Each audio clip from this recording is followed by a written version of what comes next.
France à Sarcelles.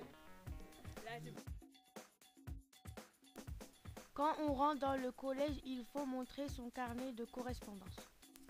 Sur le carnet, il y a ta photo, ton nom et ta classe, ton emploi du temps et si tu es externe ou demi-pensionnaire. Dans le carnet, il y a les coordonnées de ta famille. C'est comme ta pièce d'identité. Le carnet de correspondance permet de communiquer avec les parents, de leur donner des renseignements. Les règles du collège sont écrites dans le carnet. Tu dois les lire et les signer. Il faut toujours avoir son carnet, sinon on doit rester au collège jusqu'à 18h. Voici l'accueil du collège. C'est là où viennent les personnes de l'extérieur quand elles ont rendez-vous. La cour est grande.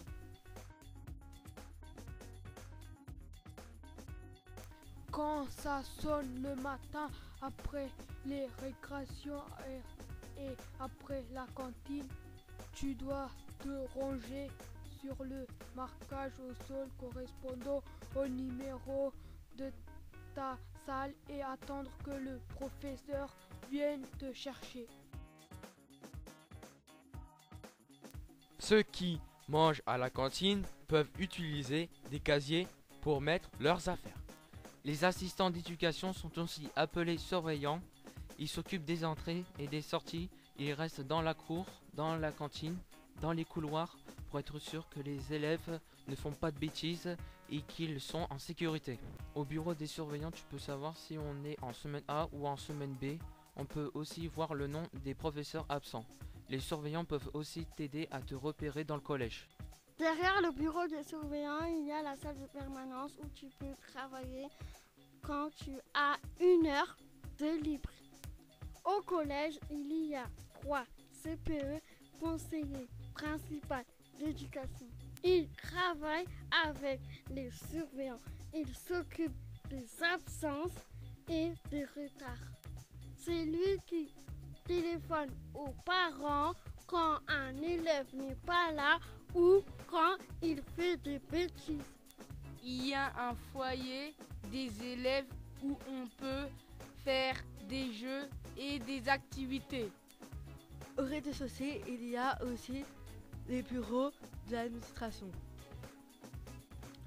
Le principal et la principale adjointe dirigent le collège. La gestionnaire s'occupe de l'argent du collège. Ils sont aidés par 2 secrétaires. Quand un élève est malade ou blessé, il va voir l'infirmière.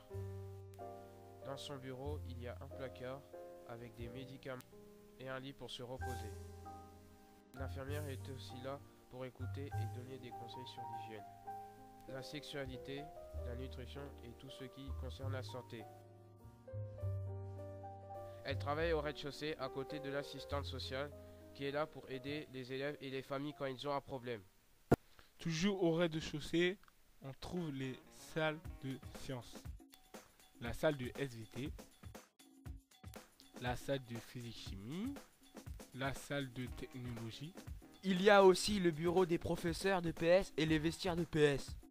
Il y a aussi un terrain de sport. En face du terrain, il y a un petit jardin. Au premier étage, on trouve les salles d'histoire-géographie et de français et les salles des élèves allophones, c'est-à-dire les élèves qui viennent d'arriver en France, qui apprennent le français. Il y a aussi la salle informatique et la salle média. Le centre de documentation et d'information se trouve au premier étage. C'est comme une bibliothèque à l'intérieur du collège. Il y a des romans, des BD, des magazines, des documents sur l'orientation, des dictionnaires et beaucoup d'autres livres documentaires. Les élèves vont au CDI quand ils ont 1 heure de libre. Ils peuvent lire, emprunter des livres, faire des recherches sur des livres ou sur Internet, ou encore travailler sur les ordinateurs. Le professeur documentaliste accueille aussi les classes avec leurs professeurs pour faire des projets ou pour préparer des exposés.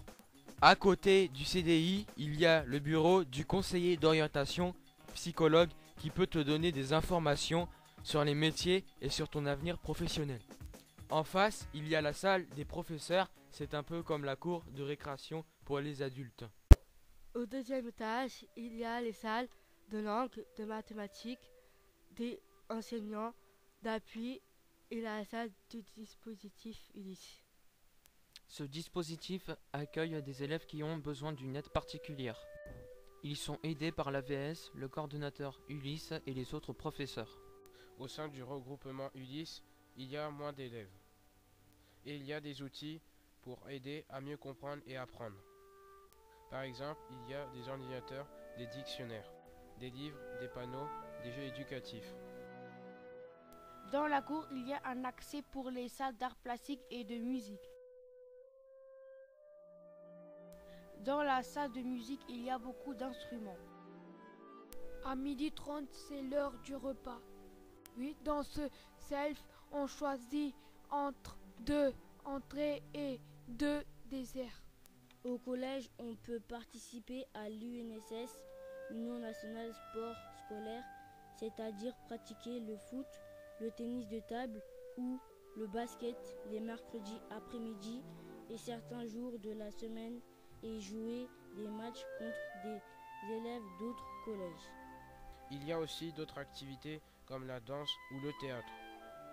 Tous les soirs, de 16h à 18h, les élèves peuvent s'inscrire à l'aide aux devoirs pour faire leur travail avec l'aide d'un professeur. Pendant les vacances, l'école ouverte propose des activités et des sorties. À bientôt au collège.